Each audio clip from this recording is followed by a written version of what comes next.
Hello everyone, welcome to the PIPCAST 3000. I'm Caedo Genesis, joined by my co-host, Bad Company Sarge. Hello there. And this is a bi-weekly podcast every other Sunday, 10 a.m. Pacific, where we talk about Fallout and Bethesda adjacent things most of the time with a dedicated topic, and also go over a little bit of news first. Our topic, oh my god, I just burped directly into the microphone. This is going fantastically. I'm editing super hard. So the topic we chose for today is going to be a TheGamer article. We like taking the piss at these articles, but this one is a list of reasons as to why to play the first Fallout, like why it is a good idea to start giving the original Fallout a try. Maybe it'll be like an actual good list and we won't have many notes. But I guess we'll see, because we usually go into these blind. We never know what we're going to get here. I also wanted to mention that those of you listening on Spotify, how is the Spotify video? We don't get much interaction from Spotify comments, but I wanted to front load that question just in case there's some of you who do want to leave comments, because the comment window is short on Spotify, and that is kind of annoying. So just letting you know and asking at the same time, I suppose. We grab a comment of the cast from the previous episode, and our previous episode was kind of a big one. I, in fact, did real-life mental damage to myself by subjecting myself to Fallout Brotherhood of Steel again for a B-roll, because that was our topic. We talked about the black sheep, the not good, really awful at times Fallout game of the series. Yeah. So what was the comment that we picked from that episode? The comment was from GB Riker, who says, Fallout BOS is really bad. I tried playing it on the PS2. Game froze on me during the battle with the Mayor of Carbon. Thought my copy was defective, so I took it back and got a new copy. Same thing happened. I didn't bother taking it back a second time. Yep, that's rough. I remember there was at least one freeze when Kite and I were recording the co-op play that we did. Yeah. But it was not with the Mayor of Carbon. And that's unfortunate too, because like the game on its own not being very good is one thing, but the first like boss fight kind of at the end of the Carbon story is also kind of sucky. A little bit. I mean, or maybe the second boss fight. Anyway, yeah. Yeah. I had a game that I'd go on to love that froze every single time I played it initially, which was Final Fantasy VIII. Where right at the end of Disc 1, on the cutscene before the final boss of that entire disc, it would just freeze and just not progress, no matter what I did. And that stopped me playing the rest of Final Fantasy VIII for many, many years. I can imagine. Yeah, that's pretty rough when, discs don't work or the game is just generally not stable. Yeah. So, you may be better for it, GB Riker. I don't know how much you actually missed in playing Fallout Brotherhood of Steel, except for having context as to why it's not good. That probably added to your list of reasons why you won't go back to it, I'm guessing. So, thank you for the comment. We also had, we didn't have a Spotify comment because of the, 2-week window thing. There's plenty of space for those who want to leave Spotify comments. We will probably grab, as long as it's not, rude or anything, probably grab whichever one happens on the Spotify end. So just letting you know that. Sarge, there was a couple of news things that applies to kind of the stuff we talk about. There were. This last week or so. I know you have context on the second one. Should I go for the first one? You should go for the first one. Okay. It has Nuka break in the title, and you're a fan of that. It does, yes. Okay, we have some Nuka break continuation news. I've covered this before in previous episodes. The showrunner of Nuka Break, Zach Finfrock, started crowdfunding and also started creating, and I think he's well into the post-production stuff, standalone film, I think. Yeah, called Fallout Breaking. And the funny part was, he has such good official art for his current project that Bethesda accidentally used one of his assets in one of their posts, and that expanded into a job offering to Zach, which is kind of cool. I don't know how I would feel about that if I don't know, my art was so it could fool the social media team of Bethesda so easily, but seeing this as maybe a positive outcome for Zach would be kind of cool. But because he's been a fan for, you know, well over a decade, to the point of making a very successful fan series and now continuing that. So we don't know where this is going to go for Zach Finfrock, but I'm hoping for the best, I suppose. Maybe he could be in future promotional material for Fallout related things, or something else entirely. I don't know. He has a talented artist as well, so I guess we'll see where this leads. But I am also looking forward to, you know, Fallout Breaking when that finally comes out, and I'm sure many others are too, to see the continuation of Twig's story after I think in this Fallout Breaking standalone thing, it's him like 10 years after the Fallout Nuka Break series took place. So actual time progression in the storyline as well, which is cool. His mention is like, so does this mean I'm officially a shill? Something along those lines. Seems like he's a bit flabbergasted with the situation too when it happened. Yeah, I mean, he seems to be in a happy place with it. Yeah. Now, which is good. Mm-hmm. Yeah. But I just thought that was a good little semi-positive, at least for now. I still have the questions in my mind about how Bethesda is doing things, but as of right now, it seems pretty positive. So, what is the maybe not so positive thing that applies to Bethesda games too, Sarge? It seems like Game Pass is increasing in price. Has already increased in price? Possibly? It seems a bit complicated. Yes, that is the sentiment, in fact. Go on, sorry, I didn't mean to... No, I had stopped there. Oh. I am slightly confused. Okay. Like, I've had a skim through this. I also think something that isn't helping me is that the stuff I've seen on this is all talking about Game Pass, like, in America, and I'm not in America. Mm-hmm. Everything's in dollars and stuff, and I haven't seen, like, a UK version, which is just making it more confusing for me, because I'm like, surely it's being changed all around the world, but I'm only seeing American reporting on it. So I'm like, is this just in America, or is it changing elsewhere? And it's making what is already a slightly confusing thing even more confusing for me. Well, there's a full list of worldwide price changes. So let's... United Kingdom. There we go. Yeah. I can't believe I missed that. Yeah, it's going up just about everywhere, it looks like. Mm-hmm. However, it only is going up for new members of Game Pass. I think for the time being. Yeah. I mean, this change but is you can just no longer sign up new for members. Yeah. But yeah, they've also made it so you specifically can't sign up for... which one is it? God, there's so many different Game Pass names now. It's one of the console ones. There's like 5 different types. Yeah, but it's very confusing because there's PC Game Pass and Xbox Game Pass and Xbox Game Pass Ultimate. That I was kind of like, okay, I can figure that out. Ultimate's just both of them combined. PC's for PC, Xbox is for Xbox. But now there's Xbox Game Pass Core, Xbox Game Pass Standard is coming up. Xbox Game Pass for console says you can no longer sign up for it. But presumably Xbox Game Pass Standard, which is launching now, will be the one. They're making what was quite a simple, straightforward system a bit more complicated and raising the price. I think both of us in the past have been like, this is really good value for money.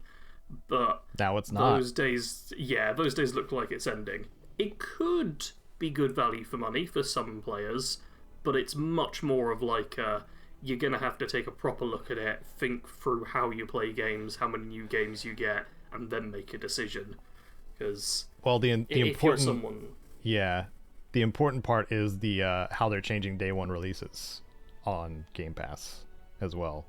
only Ultimate, I believe, will provide that, as well as PC Game Pass. Game Pass Standard. God, the naming convention makes it so weird. Because, the PC one and the Ultimate one clearly states that, it does have day one releases. Yep. Game Pass Standard won't include day one releases, and Game Pass Core, it doesn't mention anything. Yay! It's a mess. And Polygon tried their best, right? They organized it all nice to tell us what it is cost-wise, but, like, they can only do so much. Too. This is going to be linked in the description, too, if you're curious. I think I'll include links to both the worldwide price changes as well as Polygon's article. Because, it's...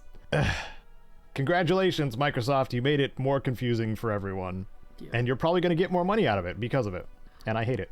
Honestly, I'm not certain how much more money they will get. The price change, obviously hiking up the prices for new people, that would get them more money. But I think because they've made it more confusing, that could get less people signing up, because it's now a bit of a hassle to do, when previously it was nice and simple. Well, so I am curious if this could bite them in the back. I think once this starts up fully, I don't know if it actually started or not, because I canceled my Game Pass subscription when I learned about the studio closures. So I don't. Here's how I imagine it going: is somebody has word of mouth learned of Game Pass. They're just like, oh, I would like access to day one things.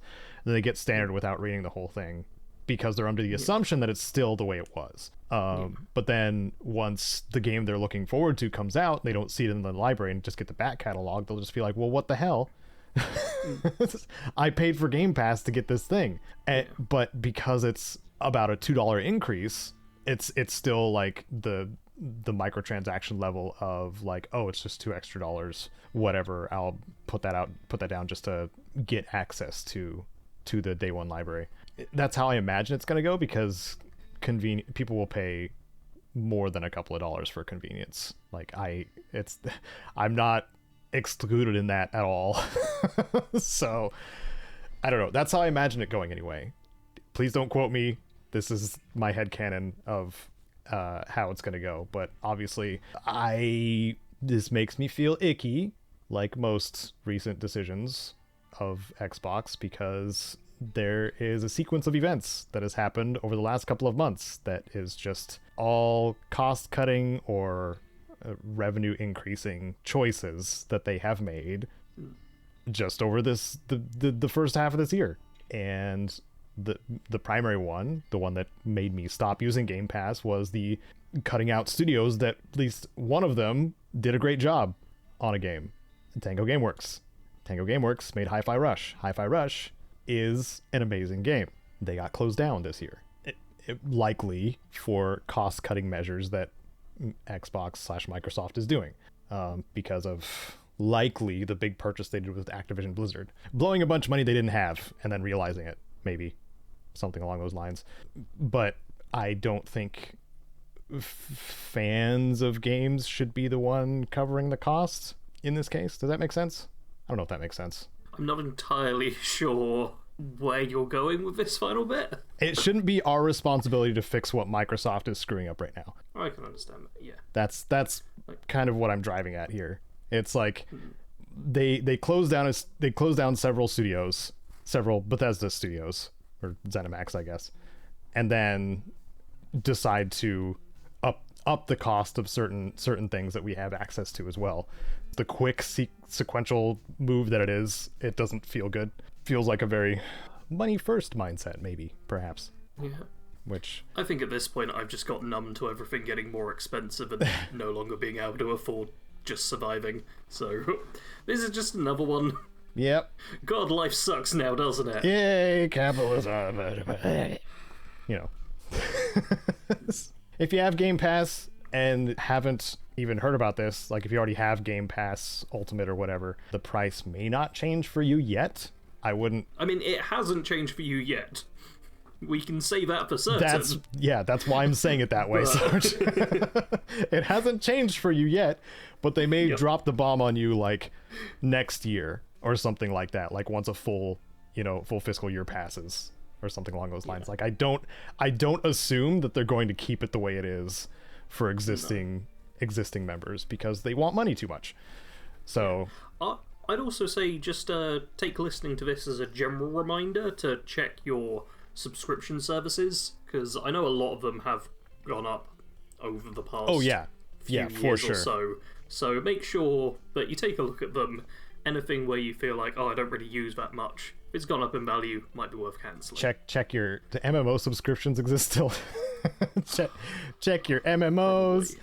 Check your Netflix. Check your Amazon. Like check which things your YouTube Premium if you have that. And a good way to do that, by the way, I think most banks have like online statements per month, so you can pretty easily suss out where your money is going to, I think. Speaking only from my perspective, of course. They should all do that, yes. Mine definitely does. I get told about my statement all the time. But I'm only speaking on Bank of America because that's what I use, so, recommended. Budgeting is important too, especially nowadays. So, I don't know, that's the moral, I guess, we can get out of this not so great price increase news that's timely for Microsoft. That's the news. Why don't we jump into something that's more fun? Maybe fun for everyone. Yes. It's a gamer list which we both should agree with. Like, we're talking about 10 reasons why the original Fallout game is still worth playing in 2020. Or in this case, 2024, because we're a little bit late. A little bit. It's only 4 years. And you're someone who played Fallout presumably day one when it launched. Oh, totally. I in the lines. Definitely wasn't like 11. Yes. So Caedo played it day one when he was 11 in 1997. Totally, and it wasn't the Union later on in my life in the early 2000s that introduced me to it. Oh, and I actually finally played it all the way through earlier this year. I'm trying to look. When I published the video in April, so probably March I probably played through it in this year. So, and I enjoyed myself. Hey, 10 reasons why the original Fallout game is still worth playing in 2020. Charles Berger, we've read some of his work before. I recognize the Probably Berger. At this point. It says published October 24th, 2020, no edits. Oh. All right, first paragraph. Released in 1997, Fallout, a post-nuclear role-playing game, is one of the most influential RPGs ever. Interplay Productions' mix of sharp wit and extensive role-playing options would spawn a new wave of post-apocalyptic RPGs that continues to this day. Dark humor, plenty of player choice, and the wasteland itself are core pillars to the franchise that the future titles have more or less retained. Many Fallout fans jumped into the franchise with Bethesda's Fallout 3 or Obsidian's Fallout New Vegas, never experiencing the unique dialogue and charm of the past titles. For those looking for more Fallout and haven't played the older titles, here are 10 reasons why trying out the Fallout that started it all isn't a bad idea. This article avoids spoilers for Fallout 1. That's really nice that they include Always that. appreciated. Yeah, often people don't do that. So points to Charles right off the bat for trying to avoid spoilers. I mean, honestly, given how old this game is, I'd accept if spoilers were being given in general. But yeah, to a degree. Because you are trying to bring new people into it, it is a smart call to not ruin the story for them. Yeah. How about number 10, Sarge? Number 10. The story. Out of every Fallout title in the franchise, the original Fallout still has the best story. The premise is rather simple. Players are a member of Vault 13, and are chosen to leave the confines of the vault in search of a water chip. If the player cannot get a water chip within 150 days of leaving the vault, everyone inside of the vault will die. Fallout does a brilliant job of taking a simple premise and expanding it as far as it can go. Players get to explore the various human civilizations that dot Southern California in 2161, a timeline that is earlier than any other entry excluding Fallout 76. By exploring the wasteland and talking to various NPCs, the player's goals slowly shift towards something much more terrifying. Out of every Fallout game that has tried to make a compelling narrative, the original game still has the best story to tell. I mean, it's subjective.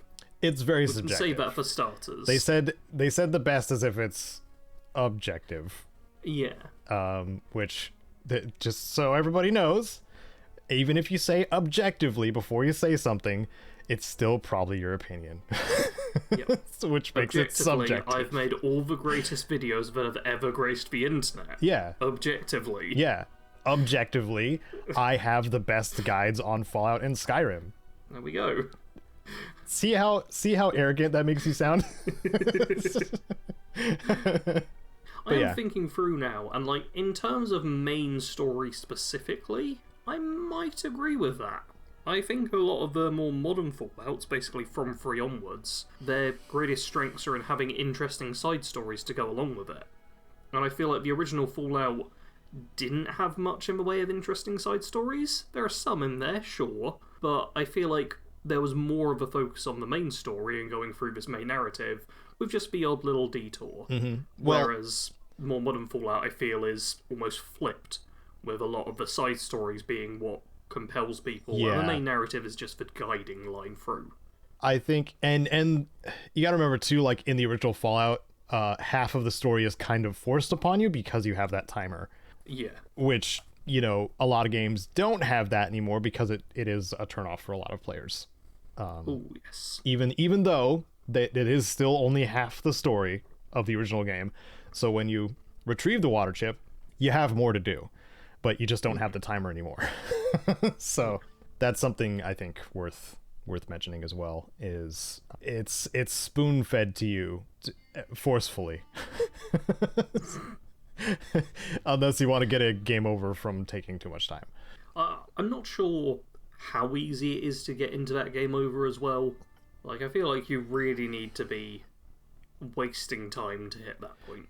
I feel like the game does give you plenty of time to achieve your goals. Yeah, it does, as long it does as long as you're not, you know, reading a lot of books or using the rest function too much or traveling the map too much. There's some things I don't really recall, you know, being a noob on because of how long ago I played it first. And, you know, you may forget things in previous settlements and stuff like that, and that's several days travel.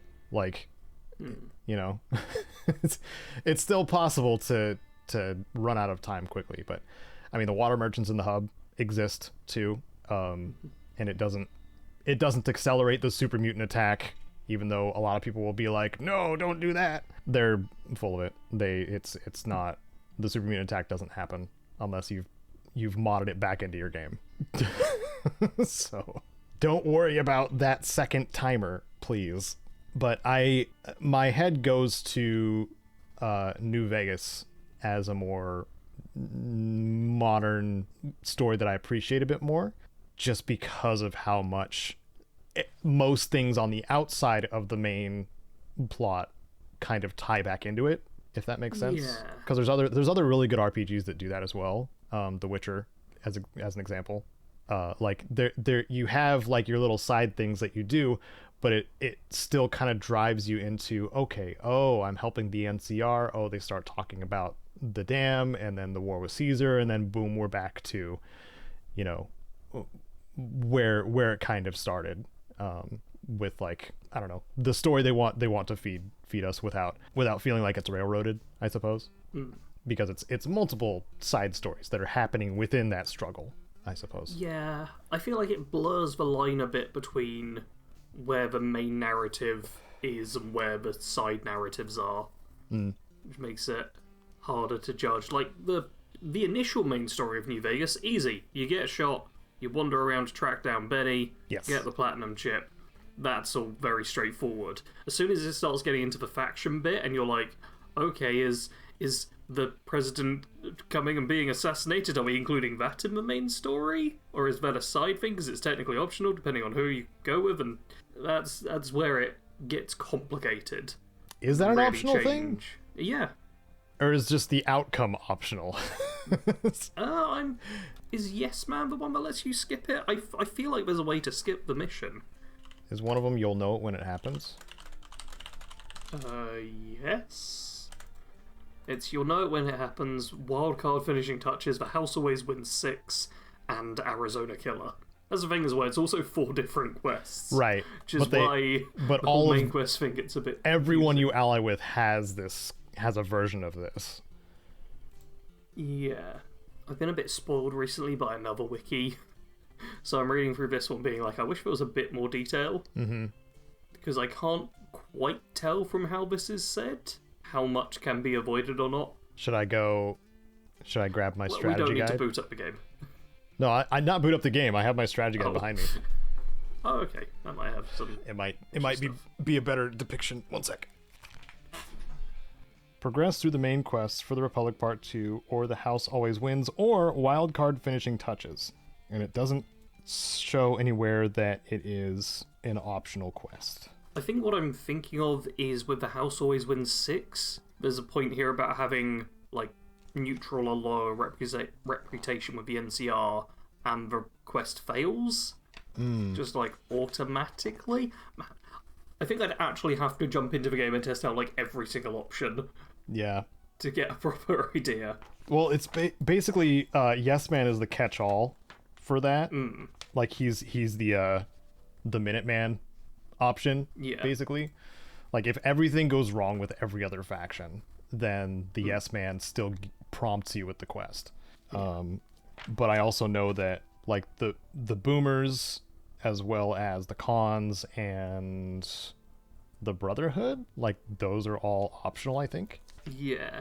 But yeah, because... I mean, this is the point I was driving at. Yeah. Like, Fallout's main story, it's gonna go one way, pretty much. There's minor details that can change, but the narrative is the narrative. Yes.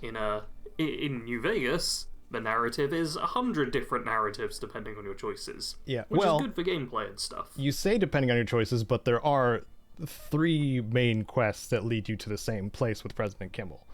The context in which you're there can be different. Yes. But the event still happens. Some of the events still happen, depending on which side you're on. Yes. Again, the context Why am I trying changes. Not to spoil what happens in this. Again, the context changes, but you're still there. I don't know. I like how it, because it is an NCR, kind of focused quest regardless on, like, context of the NCR and whatnot. So I think that is still ties into the main struggle of the story. Just like the whole, like, once you learn about the super mutants and the Jacoran, basically in the first game, in the original game, where you learn about the super mutants and you put that in your report, and Jacoran's like, oh, this concerns me, you should do something about it. And then you have the whole rest of the game to figure it out. I don't know, that's the kind of comparison I drew anyway. Anyway, should I read the next thing? Yep, it's your one. Okay. 9. Brutally unforgiving. Most players are used to starting a Fallout game with a clear objective and means of reaching it. That isn't the case in the original Fallout. Besides knowing that the water chip needs to be replaced, it is up to the player to discover how to obtain one.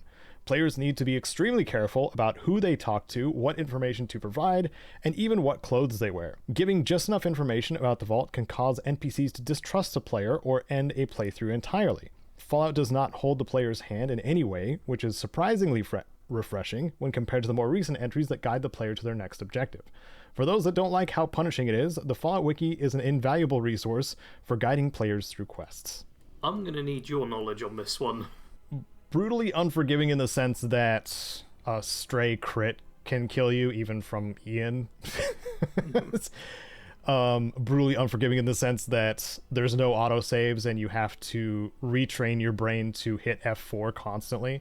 That's the quick save button, by the way. F5 is quick load. It's different. Which is annoying because from modern games. Yeah, F5 is typically quick save for me. Yep. During my playthrough of Fallout 2, I definitely quick loaded by accident several times instead of quick saving, and I lost a lot of progress. So, but they also mentioned the wiki being as a valuable resource. I don't know if I like that as a suggestion, because that's just a broad, just look at the wiki kind of thing.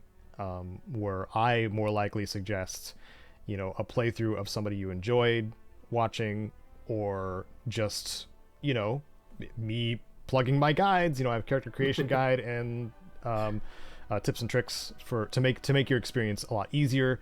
The F1 key when you're in game can give you basically all of the hotkeys and like UI stuff you would want to know, as well as the in-game manual, or not the in-game manual, the game manual that comes in PDF form in the install folder if you have a digital version of the game. All of those things are at your disposal, and the game does assume that you at least glance at the manual. So guides like mine are kind of like a gap filler for that kind of thing, because not everybody, I would say most people, this is not a stretch, I'd say most people don't look at the handbook for Fallout. We are past that era, I think. Yeah, I was specifically wanting to ask about the, what clothes you wear. Yes. Being important. Yeah. Some NPCs immediately recognize you if you have just your vault suit on, and you get more information that way. That also happens in Fallout 2. If you go to Vault City with just your jumpsuit on, you will get a day pass for free without any extra cost or anything like that, because they're like, oh, you're a vault dweller from a different vault. You need to talk to the first citizen. Or if you're wearing the leather armor, the leather jacket outfit, the Mad Max looking one, and you walk up to Dogmeat in the first game, Dogmeat will just follow you. Ah, that explains why Dogmeat just randomly followed me, and I had no idea why. Yes. Yep. Yeah. So there are some contextual New Vegas went the extra mile with like faction armors and stuff like that. But yeah, it does that occasionally. I think I want to say unmodded. I think there's a way to save Tandy by looking like one of the cons by wearing leather armor. I want to say, but I don't. I've saved Tandy like once and I just killed everyone. So won't that be Fallout? Is that Fallout 2? Fallout 1, yeah, because the cons kidnap Tandy if you go back to the Shady Sands. Never did that. Yeah, that's why it's drawing a blank in my brain. Yeah, it's a fairly easy one to miss because Shady Sands is the first town and there's not much going on there. After you realize that they don't have much information related to the water chip besides being like, oh, you tried Junktown or the hub. And then I dealt with the Scorpion problem early, so it was like, why would I ever come back here? That's like the only main thing that they have going. And then they're like, oh, you can check Vault 15 where we came from if you want. Yeah, that ends up being, I'll let everyone else discover it. Whatever. I'm surprised this brutally unforgiving option is about more niche sort of stuff rather than combat. Yeah, combat is the brutally unforgiving part combat of the game. is the main thing. Yeah, especially if you get crippled early on. Yeah, it genuinely does not matter how good you are at the original Fallout. Yes, you can just die at any point, just because. Yeah, watch my playthroughs. You'll see how much I die. Not even just from the enemies either. I sent a funny clip to Sarge about Marcus just shooting through me to get to a Wanamingo, and I did not survive. He was using a Bozar. It happens. And that's just something you have to reconcile with these games. Well, speaking of a combat, number 8 is turn-based combat. Aha! Anyone that enjoyed how violent that combat was in the more recent Fallout titles might enjoy the original game's turn-based combat that inspired the system in the first place. Every character gets a turn where they spend action points to move, shoot, or interact with the environment. Similar to Fallout 3 and Fallout 4, players can aim at specific body parts to blow off a target's arms, head, or even their groin. It isn't as intricate as XCOM or as accessible as Fallout 4's VATS combat, but it has enough flair that some hardcore RPG fans might get some enjoyment out of it. Yeah. This is quite a short little entry here. Yeah. That does exist. Pretty close to that. I do like that they made a comparison to XCOM as well, because it does have some similarities there. Like being point blank and still missing. Absolutely. I didn't even think about that part. Thank you for bringing it up. I also want to mention that the modern takes on tactical turn-based games can help you know what to expect with the classic Fallout games, because that's a transferable skill. So if you play something like even Baldur's Gate 3, like freaking masterpiece that is Baldur's Gate 3, but if you play Baldur's Gate 3, that is a turn-based game. It has percentages that it shows you. Tactical turn-based combat, or Wasteland 2 and 3, I should say. Those kinds of games can get you kind of prepped if you're not used to this format in a much more user-friendly way, I should say. Because, this game was in 97 and some things were not standardized quite yet. So, I mean, that's my suggestion, but it's just adding on to what was already said. Also, if you take Fast Shot, you will not get aimed shots. So if you want aimed shots in the classic Fallout games, do not take Fast Shot. A lot of builds suggest that as like, or a lot of people suggest that for a starting build, and that kind of takes away in my mind because you lose out on aim shots completely. You don't get to aim at the groin, and that was my whole shtick on both classic game playthroughs, was punching people in the groin because it's funny, and you get flavor text for all of it. Well, I hope they put the flavor text as one of the points, because me too. That's actually something that the classics do, but you don't really get in the modern Fallout. The games, modern ones don't have combat logs, so yeah. The closest we have is like enemy dialogue as they're talking or being hit or whatever. Yeah, enemy barks. That's really as close as it gets to it. Yeah, I like hearing the raiders swear loudly when they have a grenade nearby. That always makes me giggle sometimes. But yeah, it's not as flavorful as the classic games, because the classic games also leave some things to the imagination. Like Tycho's gas mask. Yeah, because you're looking at sprites rather than full 3D models where you can just see those things on those people, on those I've got to people. be honest, I'm still a bit bitter that Tycho looks basically nothing like his description. Yeah. It's like, the description is, this dude's got like a gas mask and a leather trench coat, I think it is, or something, and it's just regular combat armor looking guy. Yeah. I'm like, come on. And the reason for that, too, is that companions were implemented really late into development. Yeah. Like the It's final very month or clearly something like that of the classic. They just had to throw him the first in sort Fallout of thing. game. Yeah. And Tim Kaine, also, Tim Kaine's channel is awesome, and he goes into why some things the way they are in the classic games, and also just his experience as a developer for being a developer this long. One of the things too was a commenter brought up the questionable AI of companions and shooting the player so much, and he was just like, we just retooled the faction of companions. I'm paraphrasing here. We retooled the faction of the companions just to be enemies of enemies, so the player is not factored into that at all.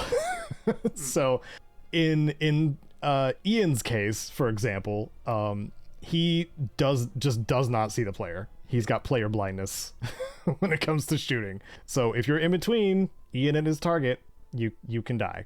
That's, especially if he has a 10mm SMG, which you should not give him anyway. Even though it gives you one really early in the game, do not give that to Ian. I don't think that'll get brought up in this list. But anyway, you want to do the next one, Sarge? You're on the next one. Am I on the next one? I am on the next one. Yeah. Oh my god. 7. Bleak atmosphere. Thrown straight out of their vault, players are comforted with a corpse at their feet and a cave filled with hostile rats. Contrast this with Fallout 3 or Fallout 4's openings, and it becomes rather clear that the original Fallout is the bleakest interpretation of the IP. NPCs will fish information out of the player if they get a glimpse of their vault suit or hear where they came from. Most enemies in Fallout are tough and can take the player down in a few attacks. Any hope of rebuilding civilization is twisted into insanity by the game's antagonists and various supporting NPCs. The water chip isn't just a narrative device either. Players need to find a water chip in 150 days or the game ends. While it might sound exhausting to some, it gives the original game a unique tone that stands opposed to Bethesda's entries that focus on rebuilding, while simultaneously separating Fallout from the pop culture zaniness that is Fallout 2. I think one thing that they've kind of almost spoken around here is just how empty the map is. Like, there's really lots and lots of nothing. Yep. Which I think adds to the bleakness and the this is the end of the world sort of vibe. Yes. More than the locations themselves do. Yeah, for sure. And random encounters just kind of strengthen that, especially depending on which ones you get. Because you can get some real rough ones in the first game. And also just some goofy reference ones, too. Were you going to add anything else? No, I was not expecting you to end your point there. Well, when they say contrast to Fallout 3, I think Fallout 3 is the closest to... I was initially thinking that as well, especially with the leaving the vault bit. Yeah. When you get out of the vault and see just like the devastation. And Fallout 3 also has quite an... not as empty a map as Fallout 1 by any measure, but because you're very much in it and get to walk around this destroyed landscape, it hits a bit harder, despite technically being a lot more filled out. Mm-hmm. They say contrast it between Fallout 3 or Fallout 4's openings, and Fallout 3 puts way more effort into, maybe too much, into the vault tutorial segment, where you're growing up inside the vault, to just hammer home the safety that is Vault 101 as opposed to the outside. So that's more of an internal contrast, I think, in Fallout 3's favor, where it shows you, oh, you're safe, everything's good. There might be some weird, questionable things going on when it comes to vault tech, but you're good. And then everything gets turned upside down. Then you get out of the vault and you realize, oh, I'm no longer safe. And meeting that skyline in Fallout 3 is still, I would want to say, pretty unmatched when it comes to the rest of the series, because it just hits right every time I boot up Fallout 3 and exit the vault. I don't know, it gives that feel. Whereas, like, even in the original Fallout game, like, they have a cinematic, obviously, but the cinematic leads into a cave. So the vault door opens and then it's just dark cave, and then once it shows the isometric view, it's just you standing in front of a vault door in a cave with a bunch of rats. Doesn't evoke the bleak atmosphere right off the bat when you exit the vault. But then obviously when you leave the cave, then you're met with the world map, and then you're directed to go to Shady Sands or Vault 15.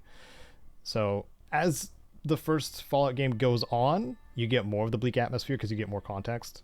But I think, I don't know, I adore Fallout 3 for its atmospheric intro, I guess. I think for me, Fallout 3 will always be the best example of a wasteland. Yeah, I agree with that one. Because and not to disparage Fallout 4, but Fallout 4 uses way more color in its palette. Which there are sections of Fallout 4 that feel bleak, but not all of them. No. Which hits different, obviously. Mm-hmm. Whereas everything is green filtered except for in the DLCs in Fallout 3. Alright, moving on to point number 6, super mutants. Isn't it strange that nearly every Fallout game has super mutants? Those that started the franchise with Fallout 3 or later might consider these enemies to be nothing more than mutated humans. Super mutants are much more than that. Without spoiling anything, the original Fallout focuses on why super mutants exist and what their purpose is. More than that, it shows why Fallout 3 and 4's Brotherhood of Steel clans regard them as such a large threat. Don't expect super mutants to be pushovers in this installment. I mean, super mutants are an iconic enemy. All this makes me think, though, is how I wish super mutants had been phased out a little bit later on, because the OG Fallout is the game where we get them as like a story-based element as well as an enemy. Yeah. But it feels like they have just become generic enemy to go with in Fallout these days, which I don't enjoy. Well, they do add reasons for their existence, like Bethesda does in Fallout 3 and Fallout 4. And New Vegas, obviously, like, they're just remnants.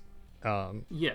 My problem is it feels like they're getting less and less special with every new reason why they're showing up. Yeah, I mean, they're also getting dumber, which story-wise does make sense too. But that makes them more of a generic kind of raider, like bigger, tougher raider faction than like an actual faction. Like even Jonah Loeb, I think that's his name, the artist for the lead artist or lead art designer or whatever for both Skyrim and Fallout 4. He talked about the extra personality he wanted to give the super mutants to make them more intelligent, have their own factions and stuff like that. But that's not the direction that Fallout 4 went, obviously. Which did bum me out a little bit because there are a lot of super mutant settlements in Fallout 4, and you don't really get to interact with very many super mutants that are okay with humans within a few feet of them. And even so, one of them didn't want to be a super mutant in the first place. So I don't know. I think Bethesda still has a problem with sticking to a good staple like faction or race, and expanding upon them. I think like what we got with the Institute still felt like undercooked quite a bit. Yeah.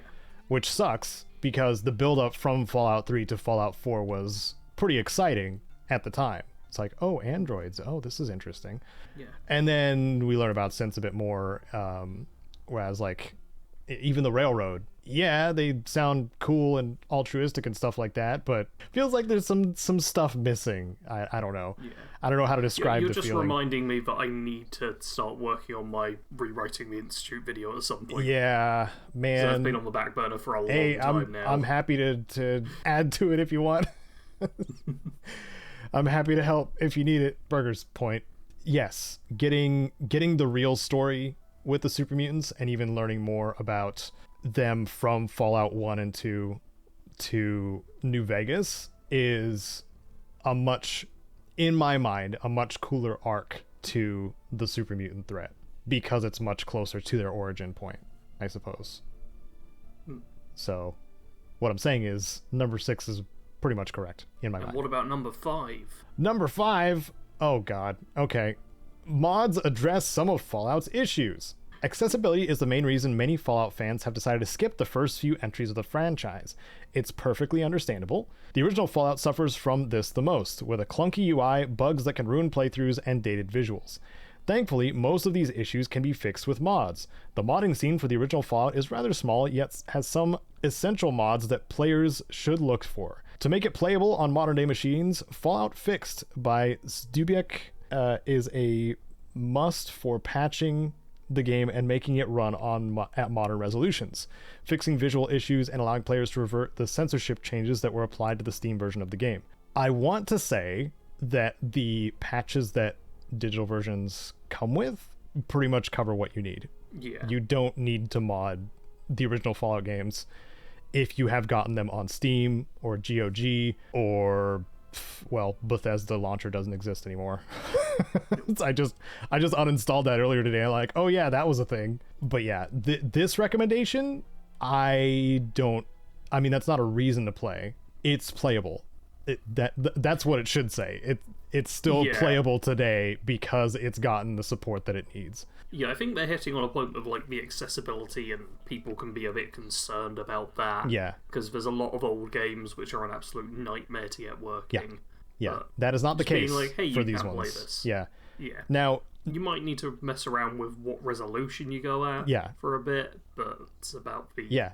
But here's the funny part, and you know this probably now, Sarge, is the high-res patch also comes with the game, and you can just go into the install folder and, double-click that, or just run the game and mess with those settings in the game too, because a display option was added. So, I mean, my biggest problem was that when I recorded it recorded at about a quarter of the size. Yep. So I had to, when making a video, manually resize every single cut. Oh, fun. Yeah. Well, you also have, you can paste attributes. I mean, I just had a screenshot of what the specific, zoom and position numbers were. Oh, nice. And just, for all of them, just bop. Nice. Get it done. Nice and quick. Perfect. We got it. Mods, fix your game. You don't have to worry about it, is what we're saying about number 5. Yeah. For number 4, true build variety. Ooh. Builds in the original Fallout have a massive impact on how a playthrough progresses. If a player has high charisma, they can complete the entire game as a pacifist by talking to people. Low intelligence players can't speak fluently, meaning they block most dialogue options in exchange for higher stats elsewhere. Fallout's iconic special is in full swing here. Every stat impacts gameplay somehow, allowing for a wide range of build options. So this is specifically the special stats they're talking about rather than builds in general. Because when I read true build variety, my instant thought was on the different weapon types and how you can kind of screw yourself over if you go wrong there. So I feel like if you just go, oh, I want to play a big guns character, and it's your first playthrough through. Yeah, going in fresh, not knowing the weapon progression and gear progression of the game too, that can screw you too. Yeah. For example, for those of you who don't know, big guns and energy weapons are mid to late game. So if you tag both of those at the beginning, you will be working at a disadvantage for a chunk of the game. The game progression, ranged wise, it wants you to use small guns, and melee or unarmed weapons like those, or melee and unarmed both scale kind of equally. But yeah, if there is a very clear, you can even see it in the order of the skills, there's a very clear progression for weapon skills. They put throwing on the bottom of the weapon skills, by the way, so that can tell you too that is very much more of a secondary weapon skill. Throwing, technically there are plenty of times where having a good throwing skill is handy. Oh, for sure. But it's not your primary thing to go with. No.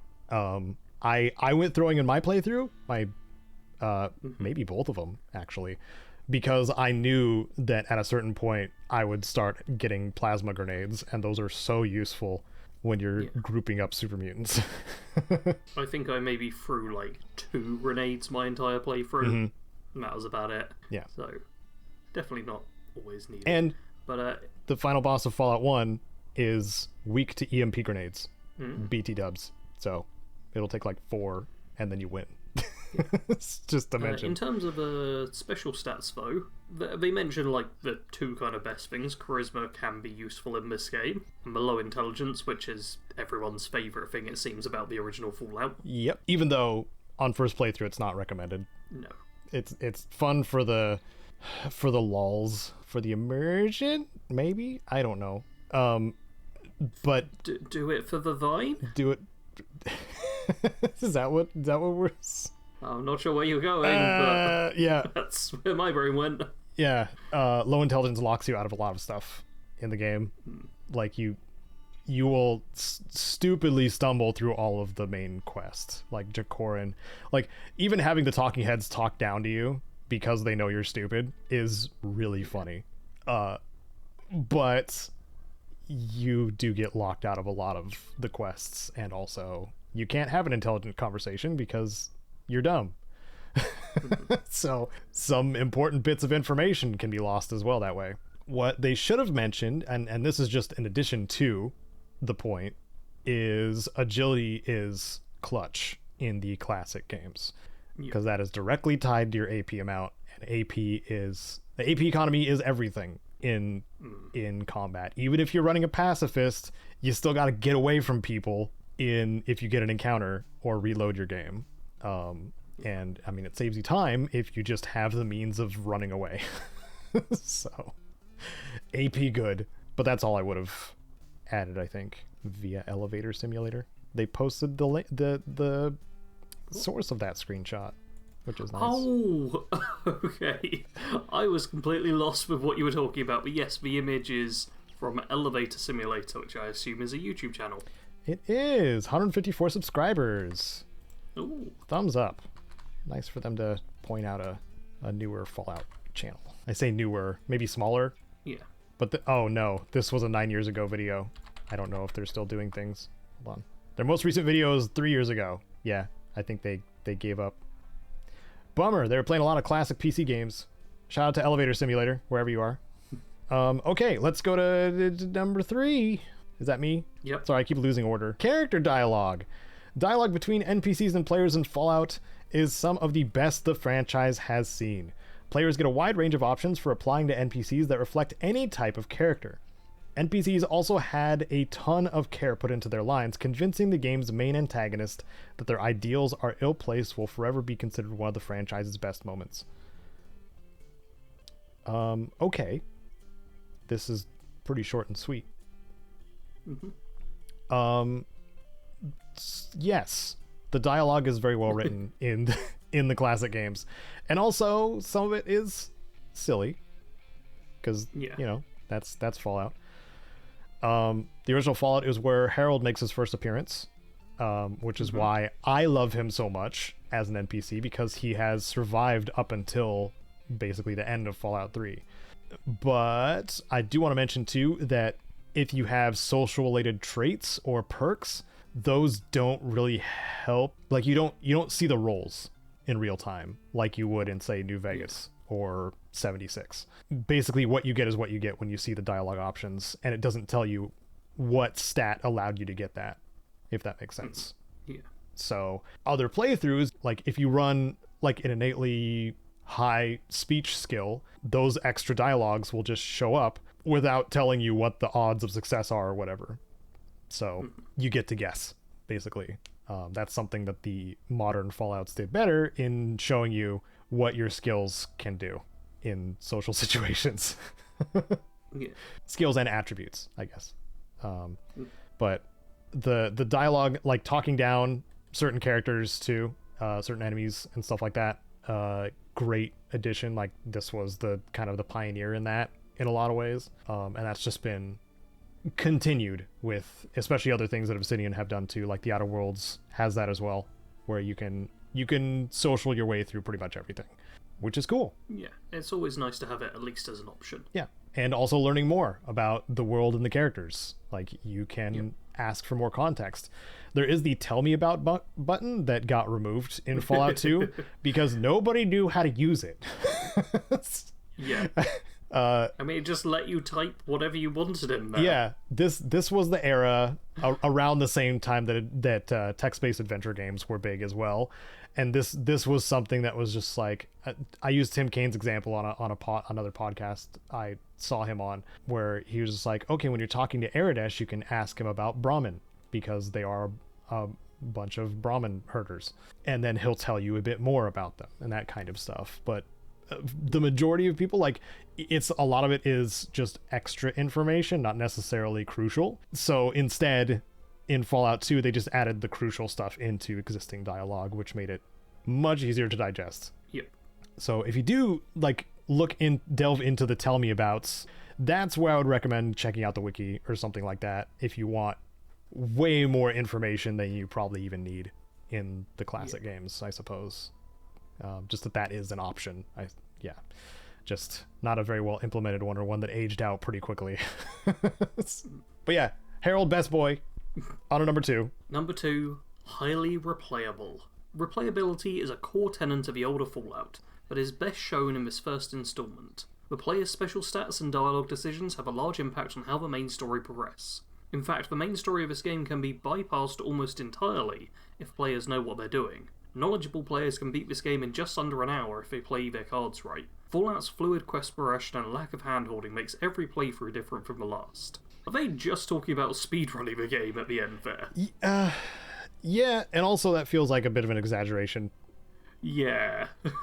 Every playthrough like different from the last. Like that, yeah. If you're playing to completion of the game, there still are only so many outcomes. Yeah. Now, if they're talking about end slides, which I don't know if we're going to get to that because we're at number 2 already, endings per, like, this game pioneered that too, I think, is that there's endings per faction or per settlement. That, like, however you influence that place when you were there, that will show the outcome before the credits roll, which is cool. But there are still only so many permutations, especially with as short and contained of a story that Fallout 1 has. Yeah, I do think it is quite replayable, but there's also the thing of, because there is pressure to go through the main story, and there's not a ton of side stuff, and it's not like a big open world sandbox like a lot of modern Fallout kind of leans a bit more towards. So I feel like when talking to Fallout fans and being like, oh yeah, the classic Fallout's really replayable, it's not wrong, but you might be giving them the wrong idea.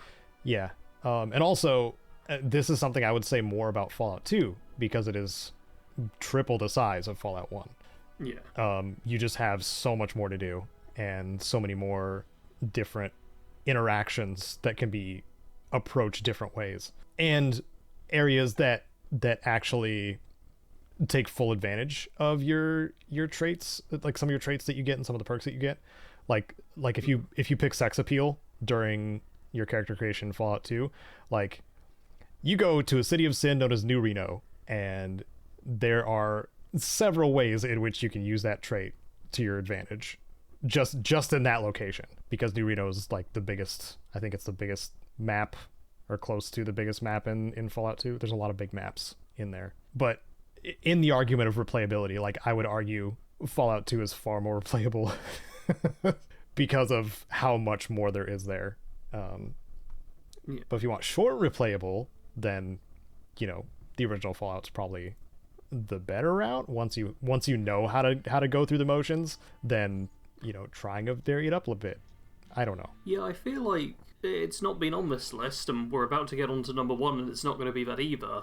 But the short length of the game, I'd argue, is one of the best reasons to play it. Yeah.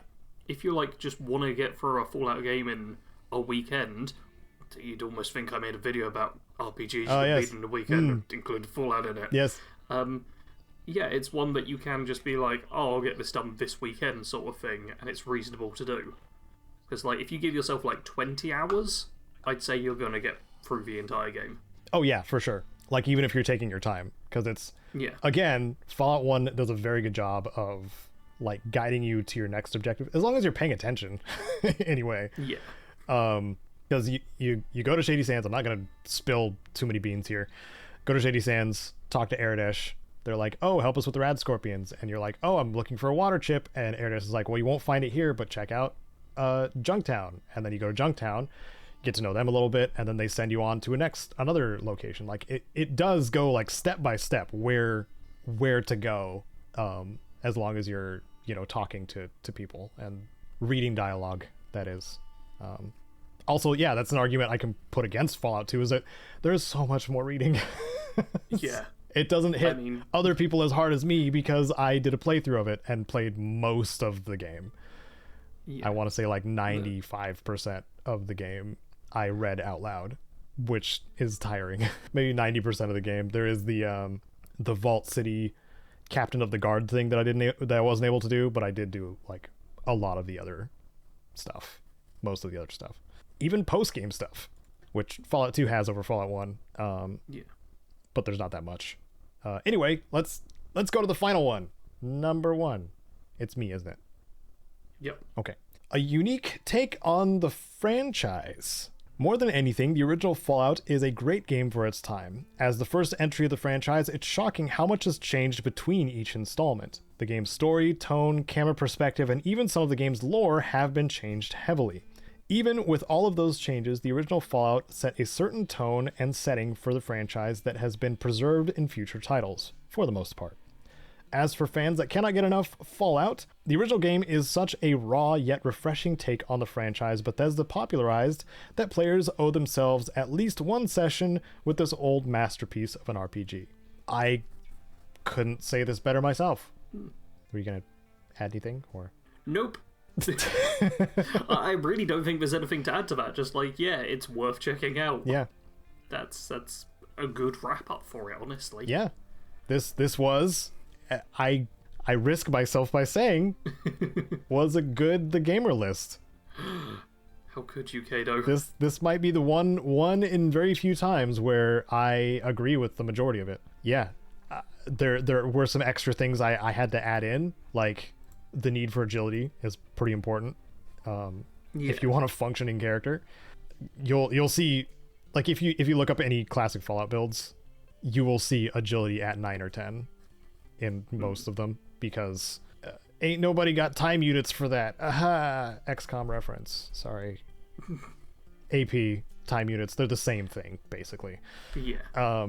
But yeah, I think the original, like, it's now is as good a time as any. That's how the phrase goes, of playing the classic games when they're still playable. That's the main thing about this is they are still playable. They've gotten support long enough to where even modern machines can run them. Technical wise, you may run into some issues with like playing a game for ants if you have ultra wide displays or like really big displays. But beyond that, it comes with everything you need for the game to run. So I don't know, try it, I guess. Or, hey, self-plug again, self-promo, ha ha ha. Watch Sarge's video where he talks about his Fallout 1 playthrough, or watch one of my playthroughs, because I have a supercut of my Fallout 1 one, and also the full Fallout 2 playthrough. That one I couldn't supercut because of how many episodes it is. Yeah, if you want to see like all of Fallout 1, watch Caedo's, like, how many hours is it? The Fallout 1 playthrough, that's about 7.5 hours. Yeah, if you want to see like everything Fallout 1 has to offer, then Caedo has covered that extensively. And if you want a shorter version, I've got like a 45-minute, here's the entire Fallout playthrough, very edited down version. Yeah, and if you just want, guides, I mean, I got you covered there too, for like character creation, tips and tricks, some more nuancey kind of stuff, like just even getting the water chip. I covered that too. Anything you need to help you get you started on the classic Fallout games. This turned into a massive self-promotion. Like, I just want you to play the classic Fallout games. I don't want them to fade into obscurity. They're not going to in a long time because the franchise is just doing so well. But it's the best time to try the classics if you haven't yet, is what I'm saying. And the great part is the system requirements are not high. So you can have a garbage laptop from 2010 and it still works. Even earlier for some hardware. So yeah, give it a shot. I think that's also what Charles Berger wanted everybody to know too, is try it. Yeah. Basically. Well, I mean, speaking of trying older games and having a great time with them, do you know what I've been playing, Caedo? Is it perhaps Dark Souls? It is. Oh my god. I'm actually gonna check. Have I been playing Dark Souls in the past 2 weeks? I played Dark Souls 10 days ago. That's the last time I played Dark Souls. But I just uploaded a few days ago a Dark Souls video called I Tried to Beat Ornstein and Smaug, who are like two very infamous Dark Souls bosses. And I was like, I'm gonna try and beat them. That's gonna be my goal. Because I did a couple of videos earlier in the year where I like properly tried out Dark Souls and tried to get on with this game, which had never really clicked for me. And then I was like, you know what, I need a proper challenge. Because I watched Luke Westaway. He did a Dark Souls randomizer, and he's still doing that. And I was like, that looks like lots of fun. I want some Dark Souls in my life. So I decided to beat one of the hardest bosses in the game. Yeah. And that video is live on my channel, and one of my best, I'm going to say. I'm really proud of how this Dark Souls series is turning out, and the reason I've not played in the past 10 days is because I may have beat the game. Spoilers. What? But oh my god, my next Sarge. video is going to be I Tried to Beat Dark Souls, and I've been writing it for the past few days, and I've got like bullet points of everything I need to go through. Can you take a guess at how many bullet points I've got for this script? Just throw out any number you like. 50. Quadruple it. Good Lord, Sarge. There are 200 points for me to cover. I'm currently at point 122, and that's... Okay, I've got 13 pages of notes, and I'm on page 46 I'm writing now. So, that's a 33-page script so far. And I'm technically over halfway. Oh, wow. Yeah, it's a big old honking video that's going to take ages to make. Oh, nice. It's, but I'm really, really happy with how it's all going so far. I also have uploaded but not scheduled, because it needs to come out after all of this series, Sarge versus all Dark Souls bosses. Oh. I decided I needed to make a video that was every single attempt on every single Dark Souls boss that I made. Oh my god, Sarge. Yeah.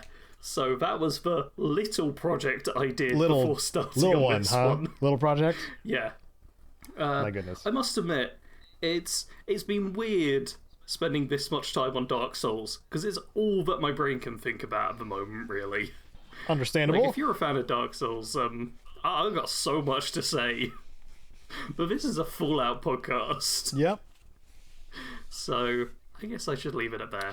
I've also been playing Total War Warhammer 3 as like a bit of a downtime game, mostly to just kind of transition me into not playing Dark Souls, because that's all I'd been playing. Mm-hmm. And going into any other game after that just felt weird, because I'm gonna check. Yeah, there was a couple of days where basically all I did was play Dark Souls. And, yeah. What have you been up to, Caedo? Well, good question. Every time I see you put the acronym for Total War Warhammer 3, I just think TWWI. TWWI. TWWI. TWWIII. Yeah.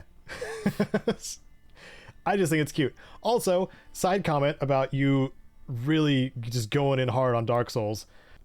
It's my dream, Sarge, that when Monster Hunter Wilds comes out, you give that more of a chance, because you are playing third-person games a lot more, and boss mechanics, and this year I have very much been like, I'm gonna get the hang of third-person games, and I have. And I'm quite proud of myself for that. Yeah, so, like, even though I'm aware of the Capcom shenanigans, like the fact that they keep putting prices on things that shouldn't have them, so we'll see what Monster Hunter Wilds decides to monetize, because I'm still 50-50 on whether I'm going to even support that game. But man, I'm such a Monster Hunter fan. I really, really want that to not be the case. Where they just go full monetizing things that they shouldn't. Aside from that, I didn't even write it down. I got to rank 100 in the Wrecked season of not Fallout. It's another F game. The Wrecked season of Fortnite. And I have 2 of the Fallout Power Armor skins, as well as working towards the Outcast themed one, because of course that one's in the super levels, and I have to, keep playing to get it because it's the cooler of the skins. Again, I haven't spent any of my existing money on this season, and I'm very proud of myself because you have like residual V-Bucks from using a battle pass, and then you can kind of use those to pay for the next one, kind of thing. Because I've already gotten to the super levels, I've gotten more back than I have spent so far, which is cool. But enjoying still playing it. They introduced, for whatever reason, Magneto. There's a Wasteland Magneto, and so there's a Magneto gloves thing where you can control metal, like create a shield and then throw a big metal ball. Mixing that with the rocket fists that have a lot of mobility is really stupid and got me 2 wins the other night. So if you're playing it, use both of the glove weapons and get comfortable with them, and you'll probably win. Because Magneto's like metal ball power does stupid amounts of damage to vehicles too. So you are pretty close to unstoppable unless somebody else has the same moves you do. So that's a little summary of that. It's been still a lot of fun, and I'm always mad at Epic that they make their games so fun. Also, played a little Gunfire Reborn with supporter Tifa. That was a lot of fun yesterday. It's a little... it's basically furry Borderlands, but roguelike. And it's very fun. And we successfully did an elite run, which was cool. Yeah, also, Fallout 4, I am putting together... I have recorded a footage for a quick early game fusion core guide, because as I have been playing more and being incentivized to get power armor as early as possible, I do have a route that I go to get all the fusion cores in what the guide calls Zone 1, and it's pretty easy to get about 6 or 7 early enough in the game to where you don't have to worry about them after that point, really. So I might be doing that pretty soon. Countdowns are still the works too. Those just take a lot longer because legendary loot generation is a rough system, and I hate it sometimes. Yay. It sucks. We would like to know, at least I would like to know, if you have given the classic Fallout games a try, leave a comment, and you might be a comment of the cast, either on the Spotify side within 2 weeks or on the YouTube side, which a lot of the comments have been in. So yeah, but either one, you might be a comment of the cast. So thank you, Sarge, for joining me. No worries. Thank you to my patrons. Oh my goodness, I didn't do it in the intro. Oh my goodness. Sven and Rose. At least I remembered now. And all the supporters of the Caedo Genesis channel and or PIPCAST 3000. Really appreciate it. We hope to see you in the next PIPCAST 3000 every other Sunday, 10 a.m. Pacific. Bye-bye.